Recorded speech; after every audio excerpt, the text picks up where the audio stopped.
Anong skit? Nakabilog tayo. Tapos masaya tayo kasi naglalaro tayo no?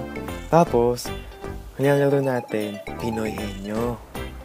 Tapos syempre, hindi nyo mahulaan kung anong word. Pero since idea ko to, dapat ako'y panalo. Di ba? Ang pangit naman din eh. Eh kung naglalaro na kayo tayo ng nanay tatay. Tapos...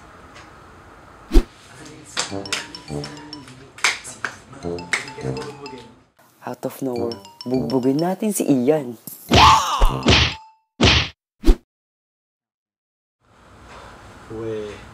Dapat tungkol origami. Ang origami is a Japanese art of folding paper into decorative shapes and figures. And as such, the use of the cuts or glue are not considered to be origami. Paper cutting and gluing is usually... Ang boring naman eh. Hindi, gawa na lang tayo ng skit na nag-iisip ng skit. Gawa kaya tayo ng skit. Ha?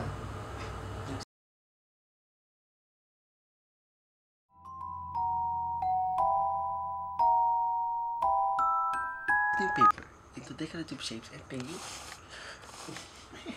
Sige, tuloy-tuloy mo lang. Okay yan, nakatawa nga eh. Okay yan, nakatawa.